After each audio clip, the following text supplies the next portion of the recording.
Relegating the same teachers to regular classroom roles in the same schools. 3.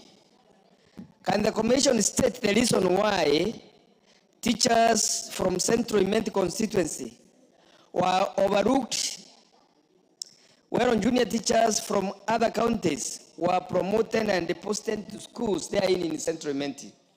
Thank you, Mr. Speaker. The chairperson of the Committee on Education. There's a question to you regarding the absorption of P1 teachers. But the figures were not adding up. So I shall combine this particular question with the other question so that I will have a comprehensive report to the House immediately we are back from recess. Thank you. Okay. I think we leave it there and wait for the report from the... And the question is elaborate, Honorable Chair. I want you to get time to look at the order paper. It's a very elaborate question on P1 teachers, on promotions, and specifically now on teachers from Imenti Central. Honorable Kagiri. Thank you, Honorable Speaker, for being magnanimous enough to indulge us. Honorable Speaker, pursuant to provisions of Standing Order 44-2C, I wish to request for a statement regarding the effect of the ban by the government of the United Republic of Tanzania on operation of foreign businesses by non-citizens, particularly Kenyans. Honorable Speaker, I also wish to clear of goods on farm crop purchasing operations, ownership and operation of micro and small industries, among other sectors. The order is worrying as it contradicts the spirit of the integration of the East African Community, EAC, espoused in the East African Community Treaty 2000, particularly on the free movement of goods, services, capital, and persons, and the elimination of trade barriers among partner states. The move by Tanzania also risks undermining regional integration, rolling back the gains made in creating a common market under the EAC Common Market Protocol. Honorable Speaker, this House may recall that in 2019, the Finance Act as enacted introduced increased levies and import duties on finished consumable goods, including those from the region. While this provision was intended to protect local industries and promote domestic consumption, it drew criticism from EAC partner states, including Tanzania, who viewed it as inconsistent with the Common Market Protocol and threatened retaliatory measures due to the impact on their exports to Kenya. In response to the resulting diplomatic friction and in the spirit of regional cooperation, this House, through the Finance Act of 2023, repealed the 2019 provision. However, this repeal has since negatively affected local manufacturers and traders who now face competition from lower-priced foreign imports. Honorable Speaker, it ought not to be lost on us that our good neighbor, the United Republic of Tanzania, which previously expressed concern over trade restrictions, has now imposed similar prohibitions on Kenya, despite the reciprocal action that this House took to repeal similar provisions when the region called on it. This raises legitimate concerns about unequal commitment to regional integration, obligations, and the need for Kenya to reevaluate its protectionism policy in light of the current developments. Honorable Speaker, considering the cross-cutting nature of this matter, I wish to seek a statement from the leader of the majority party on the following. Number one, the immediate steps taken by the Departmental Committee on Defense and Foreign Relations and the Select Committee on Regional Integration to intervene in the matter with a view to securing a reversal of the business licensing prohibition of business activities for non-citizens, Order 2025 by the government of the United Republic of Tanzania. Number two, protectionist considerations to be made by the Departmental Committee on Finance and National Planning in re-examining the possibility of reinstating the 2019 provisions on imposition of import duties on finished consumables from the region and similar considerations to other sectors as steel and cement in light of the recent developments by the United Republic of Tanzania. Number three, a report on the steps taken by the Departmental Committee on Trade, Industry and Cooperatives and the Select Committee on Regional Integration in engaging the Cabinet Secretaries for Ministry of Investments and Trade and Industry and the Ministry of East African Community, EAC, the ASALs and the regional development on the measures being taken by the government to address the policy by Tanzania and its impact on the Kenyan traders. Thank you, Honorable Speaker. Leader. This is directed to you. Honorable Baya. And taking into account that this is an election year in Tanzania. Thank you very much, Honorable Speaker. I think this is also a first in this parliament where a statement is sought directly from the leader of majority instead of the committees in charge. But notwithstanding, Honorable Speaker, I think one of the things that I must say is the relationship between Kenya and Tanzania are still very stable, and we still share that cordial relation as a brother-to-brother country. And we will continue to do that despite some of these things that are coming from our sister country. Honorable Speaker, I undertake that we will be responding to that statement when we resume after recess, Honorable Speaker. And we, in view of that statement, we look forward to actually strengthening the relationship between Kenya and Tanzania going forward.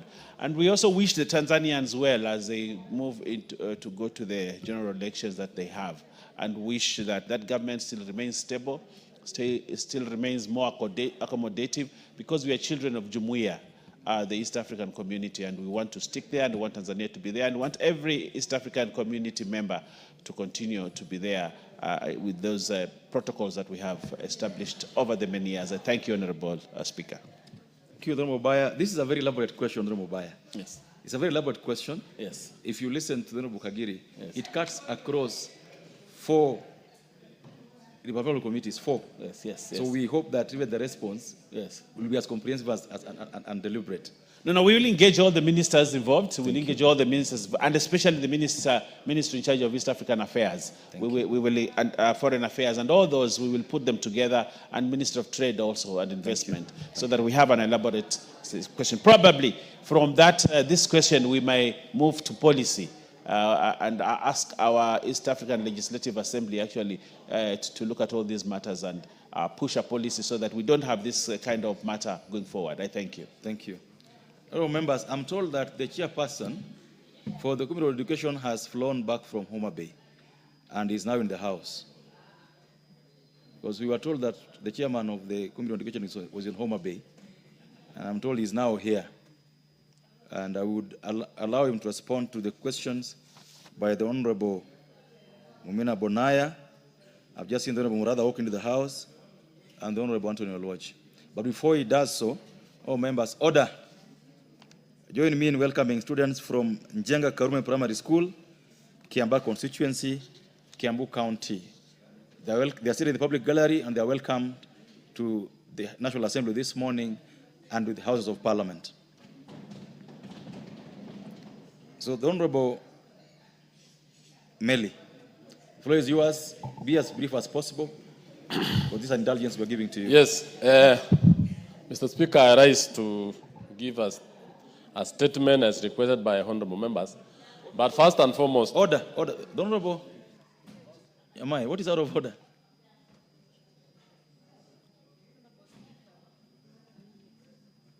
The next one. Okay, thank you. Thank you, Honorable Speaker. Honorable Speaker, I just realized that the Honorable Major Bashir is back to the House. I do not know whether he has finished his punishment.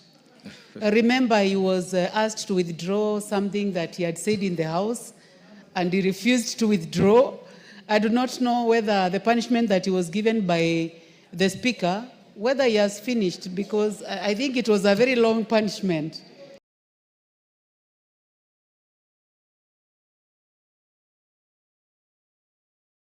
And I can see him very happy seated on his seat. Thank you. So, Thank Mr. you. Speaker, I think he has not finished. Thank you. Honorable Bashir.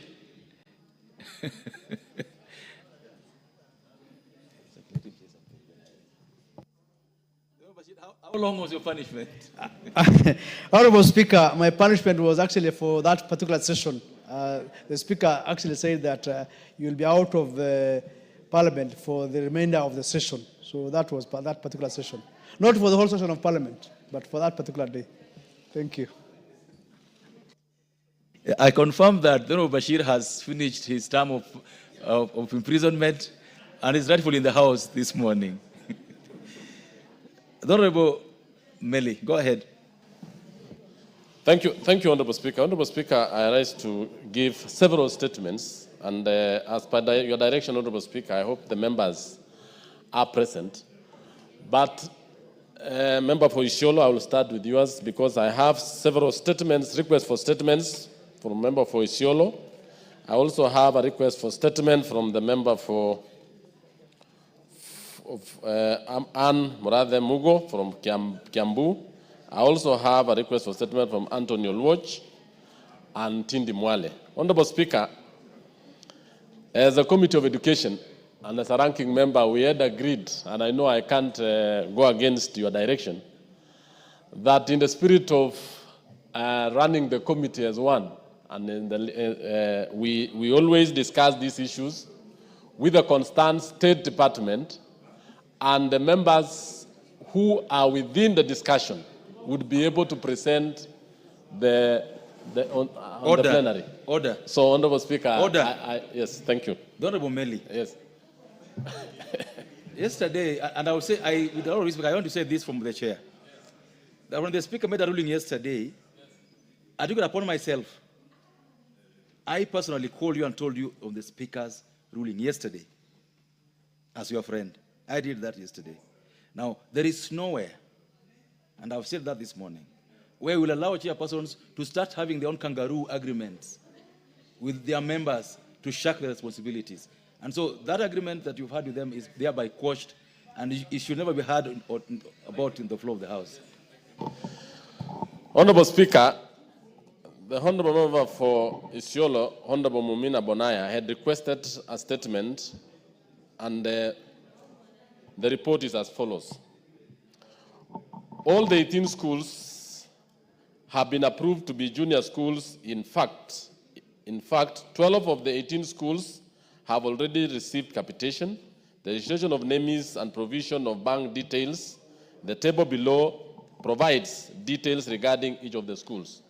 Honorable Mumina was asking the status of registering schools into junior schools. And the schools are as follows. Yagasadi in Isiolo, the name is code is AQYG. All that received capitation in second term.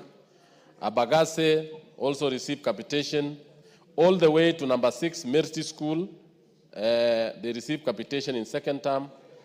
And the last school, Dololo Dakie in Isiolo, also received capitation in second term.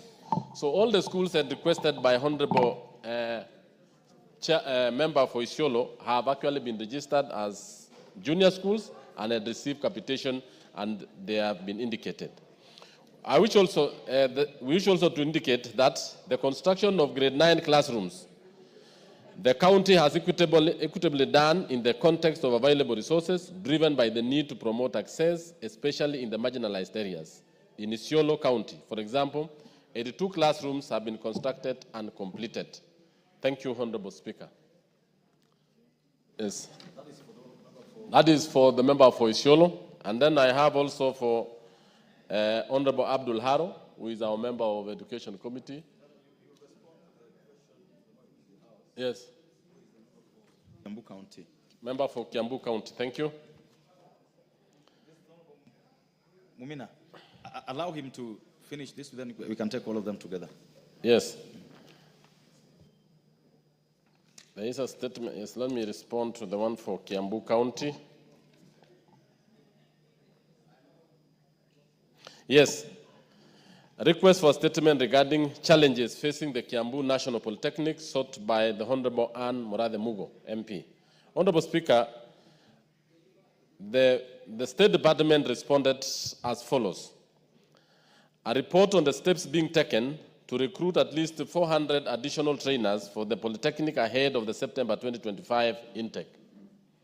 The National Assembly has allocated a total of Kenya shillings 2 million for the recruitment of additional TVET trainers across the country in the current financial year 25-26. The recruitment proposal for the current financial year 25-26 targets a total of 5,500 trainers.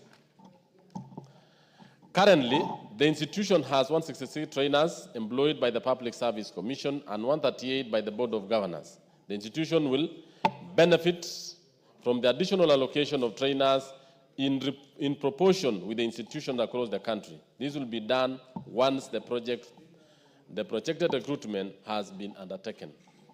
Section 2, response for the delays in disbursement of capitation and measures put in place to expedite the exercise of help loans and scholarships to students in the polytechnics.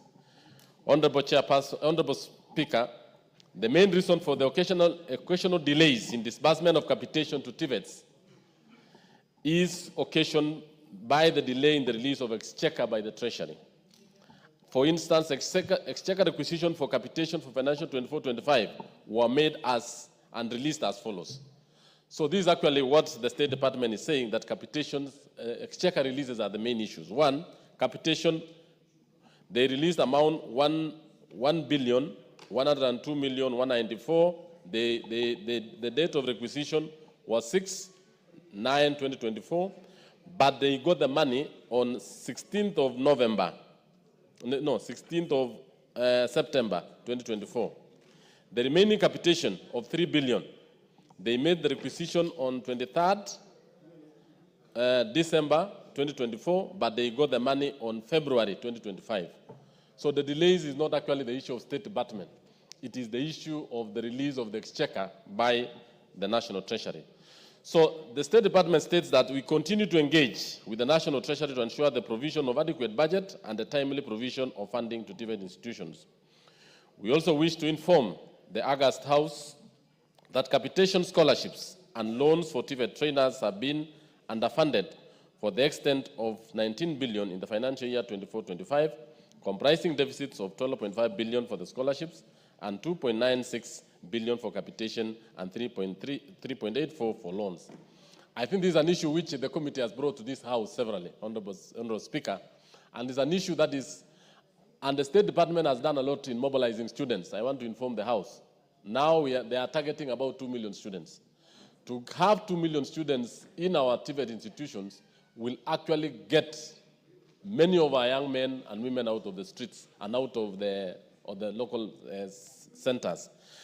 What we need to have is actually money for these students, scholarships and loans. And I think this House, it will be good that we actually budget not less than 40 billion for the TVET institutions. The other one is, the third part of the question was progress made in implementing the 1,240 student accommodation units under the housing program to ensure availability of adequate accommodation in the institution.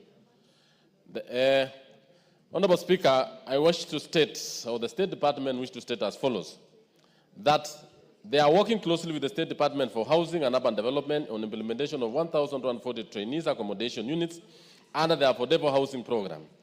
This will ensure availability of accommodation to trainees in the institution. The State Department for Housing and Urban Development has invited bids on 25th March 2025 to undertake the construction works and sign an agreement with the management of the Kiambu National Polytechnic on the project. We are now waiting for the State Department for Housing and Urban Development to assign a contractor to the project.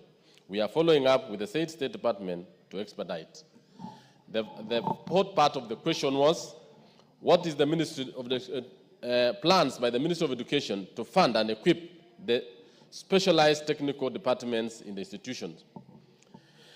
Honorable Speaker, the Ministry is keen on equipping specialized technical departments at the Kiambu National Polytechnic through both income-generating activities at the institution and donor support. Currently, with the support of the German government, the Ministry is providing infrastructure and equipment in industrial mechatronics to support development of skills in industrial automation and agriculture and value addition. So for the project has procured basic equipment in supporting the delivery of dual training and the provision of ICT equipment to enhance delivery. The second batch of equipment on the heavy training equipment are at the evaluation stage of the procurement. The Ministry will progressively equip specialized workshops and departments based on the skills requirement of the industry.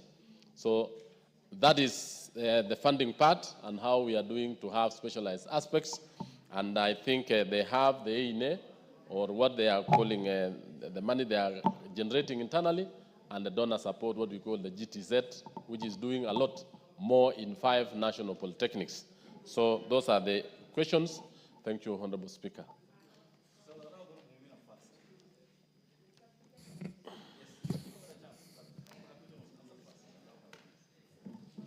Mina. Thank you, Honorable Speaker. Honorable Speaker, I would like to thank the committee chair for the response they brought to the floor of the House on registration of junior secondary schools in my school, in my county, sorry.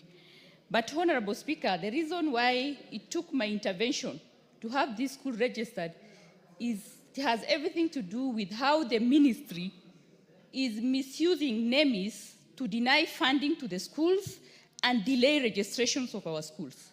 In my county, I have so many schools where, while the schools register students on NEMIS, on this end, their details are removed. And the funding that they send to those schools are less than what is required and the number of students that they are keeping in those schools. Mm-hmm. Similarly, they are using NEMIS to deliberately delay registrations of schools because they don't want to send resources to these schools. So, Speaker, this is a matter that seriously needs to be looked into, and we can't move on like this. We can't go on like this because every time head teachers are crying to us saying that there are debts that they're not able to pay because they are keeping too many students in the school, and on this end, the ministry is sending less than what they've registered on NEMIS. Wait, the Honorable Chair, this is a very straightforward matter that I think we don't need to do a back and forth on it. Yes. Yeah. The member standing on the aisle, you either be on the right or the left of the aisle, but you can't stand on the aisle for 10 minutes. This should be straightforward. Yes. Yeah. Thank you. Thank you. Mr. Speaker, I agree with the Honorable Member. And this is an issue which the committee has been really pursuing every other time, in the sense that every other time the students captured in NEMIS and the actual students in the school has not been adding up. So that is why the Committee on Education did actually petition the ministry and the CS to make sure that we have a comprehensive application where it will be able to capture all the students and be able to have a modern system where the students in school physically and the students captured at the ministry are the same. Okay. That is why they proposed the introduction of CHEMIS, which is going to be used from basic all the way to university. Okay, so great. I agree with you, and that is why they are doing that correction. Thank you. Sometimes there's nothing wrong in the committee. Isiolo is not in Uganda or Tanzania, it's in the country. Why can't the committee just do a spot check in one of the schools one of these days? If members of parliament are saying in their schools the numbers are 800, but the others are saying are 400, the committee can just do a spot check in 3-4 schools and give us a report. Why do you want to depend on the report of the ministry? Just do a spot check. Mr. Speaker, I just want to say this. Our committee has really been having spot-on checks across national polytechnics, across universities, and we are actually on top of it. Even the other day, we are proposing to visit schools to find out the relationship between the actual students in classroom and the students captured on NEMIS, and even the SEQUI projects. In fact, in this research, we are supposed to move around all the schools on that particular matter. You're waiting for that report. The member for Kiambu.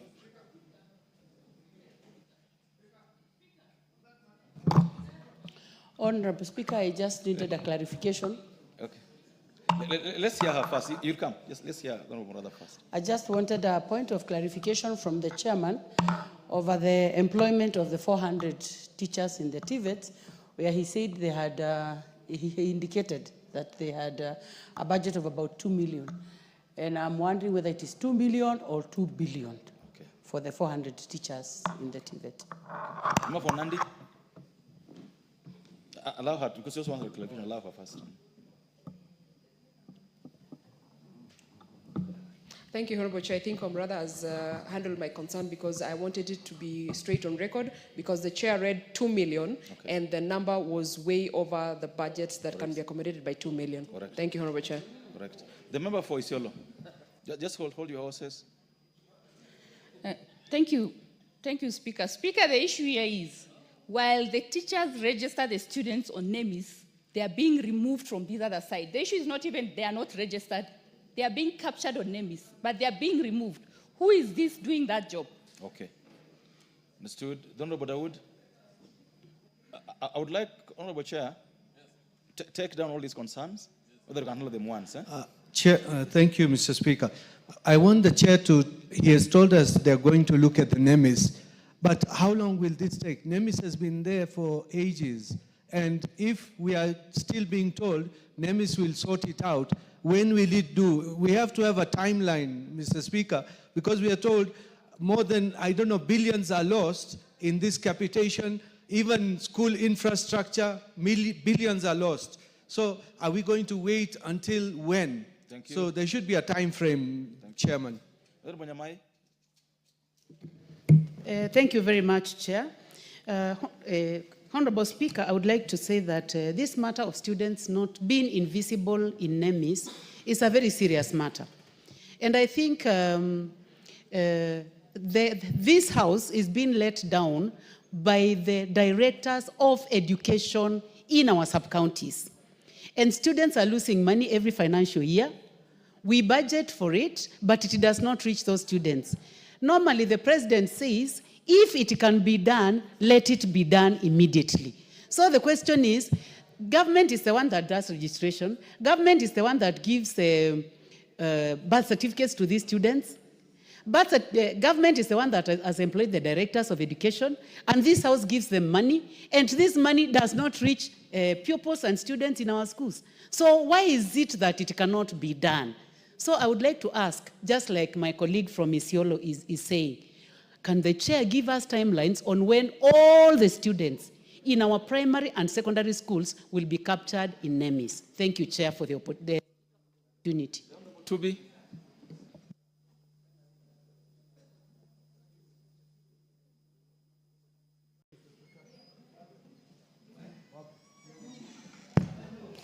Okay, thank you, Mr. Speaker. This is a matter which has been going on for a long time. The issue about the NEMIS. For us to get the real students who are in every class, every school, NEMIS does not agree with even the head count of the students. I have tried from my constituency, I have tried to get the number of students in all those schools because I pay for them. But what won't happen is that I'll try to get 3 sources. 1 is head count of students. 2 is the class register. 3 is NEMIS. NEMIS does not agree with any of those ones. And why you don't have, I've even gone to the Ministry of Education to try to know exactly why this thing is happening. And the principals and the headmasters out there are told that when they try to feed the system, that thing kicks back. I don't know, it doesn't go through, that's what they are saying. Why is this thing happening? Is it a corruption? Because I believe that there must be something corruption or sort of, which is going on in this area. Thank you. Member for Makueni.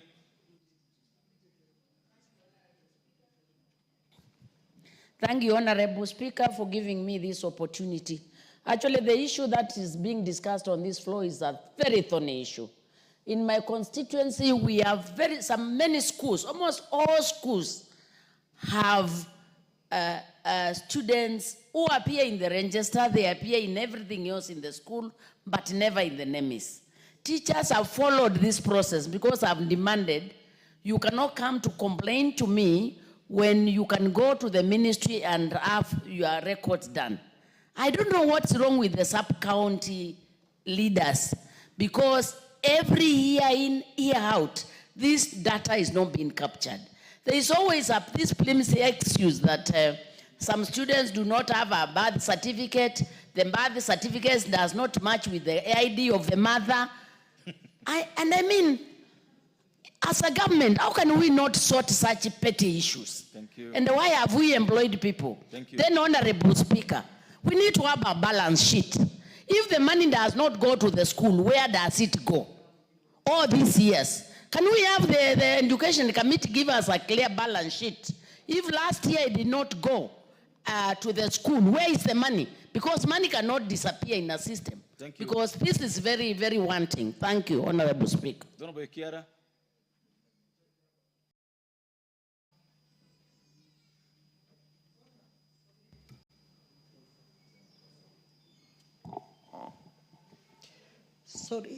Honorable Speaker, thank you. Honorable Speaker, I want to join my colleagues in the concern of this matter of EMIS and what is happening in this republic. We may keep blaming the directors of education, we may keep blaming everyone else, but the bottom line is our teachers who are running these schools, they are really suffering. Because when the data does not capture the reality in the schools, the money that trickles down to these schools is dismally very little money. And at the end of the day, it is the students who suffer. The teachers don't know what to do. So, Honorable Speaker, I want to say, let the Education Committee be head on with the Ministry of Education so that we know what exactly happens at the ministry headquarters before we really blame on the education or at the sub-county level, because the buck stops in the office of the person who is responsible of overseeing the Ministry of Education. Thank you. We stop apportioning blame. Thank you, Honorable Speaker. And lastly, the Honorable Larry Kosgei on this.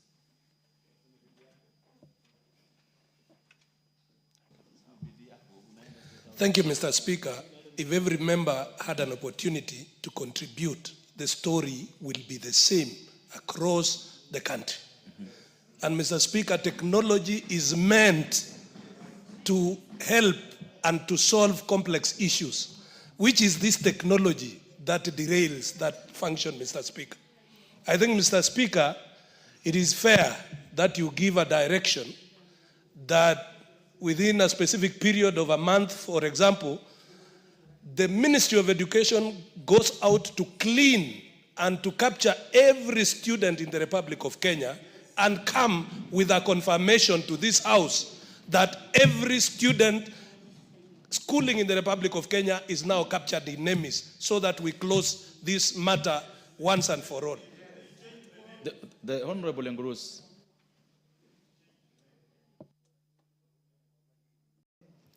Thank you, Mr. Speaker, for giving me this time to add my voice on the issue that is discussed on the floor of this House.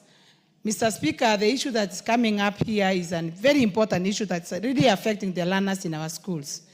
Mr. Speaker, it's really discouraging that we have a whole ministry with so many employees, so many top officials, but they cannot account for the number of students in our schools. And Mr. Speaker, this has made really running of our schools very difficult. Sometimes even keeping the students in our schools is really becoming a big problem, because managing our schools without having the real number, without complying with the resources that are supposed to go down to the schools, becomes very difficult to manage our schools, Mr. Speaker. And this has really affected the learning, because sometimes even taking care of the students without having the right resources, because of the number that's being submitted by the ministry, is really a shocking story to this country.